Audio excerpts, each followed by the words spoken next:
most important thing is to be able to define which ones you can come to an intelligent decision on and which ones are beyond your capacity to evaluate. You don't have to be right about thousands and thousands and thousands of companies. You only have to be right about a couple. I met Bill Gates on July 5th, 1991. We were out in Seattle, and Bill said, "You've got to have a computer." And I said, "Why?" And he said, "Well," he said, "you can do your income tax on it." I said, "I don't have any income. Berkshire doesn't pay a dividend." He said, "Well, you can keep track of your portfolio." And I said, "I only have one stock." I said, and he says, "It's going to change everything." And I said, "Well, will it change whether people chew gum?"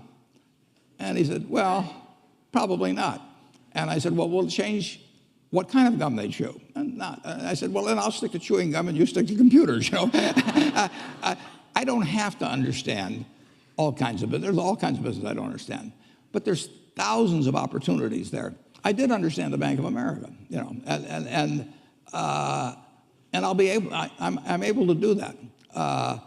I'm able to understand some given percentage. But Ted Williams wrote a book called The Science of Hitting, and in The Science of Hitting, he's got a diagram, shows him at the plate, and he's got the strike zone divided into 77 squares, each the size of a baseball. And he says, if I only swing at pitches in my sweet zone, which he shows there, and he has what his batting average would be, which is 400. If he had to swing at low outside pitches, but still in the strike zone, his average would be 230. He said the most important thing in hitting is waiting for the right pitch. Now, he was at a disadvantage because if the count was 0-2 or 1-2 or so on, even if that ball was down where he was only going to bat 230, he had to swing at it. In investing, there's no called strikes.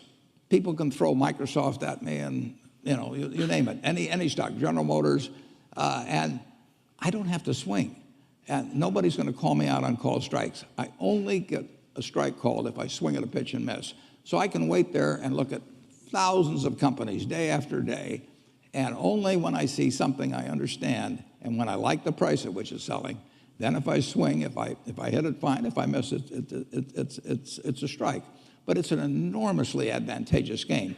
And it's a terrible mistake to think you have to have an opinion on everything. You only have to have an opinion on a few things. In fact, I've told students, if when they got out of school, they got a punch card with 20 punches on it, and that's all the investment decisions they got to make in their entire life, they would get very rich because they would think very hard about each one. And you don't need 20 right decisions to get very rich.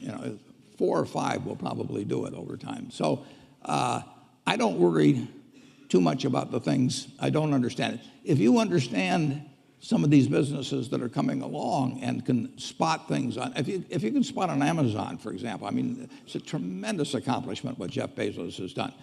And I tip my hat to him. He's a wonderful businessman. He's a good guy too. But could I have anticipated that he would be the success and 10 others wouldn't be? I'm not good enough to do that. But fortunately, I don't have to. I don't have to form an opinion on Amazon. And I did form an opinion on the Bank of America, and I formed an opinion on Coca-Cola. Coca-Cola's been around since 1886. There's 1.8 billion 8-ounce servings of Coca-Cola products sold every day. Now, if you take 1 penny and get 1 penny extra, that's $18 million a day. And 18 million times 365 is 7 billion, 3 less 730 billion, or $6,570,000,000. So annually, $6,570,000,000 from 1 penny. Do you think Coca-Cola is worth a penny more than Joe's Cola? I think so. So, and I've got about 127 years of history that would indicate it. So those are the kind of decisions I like to make. And you may have an entirely different field of expertise than I would have, and probably much more up to date in terms of the kind of businesses that we're seeing evolve. And you can get very rich if you just understand a few of them and understand their future. But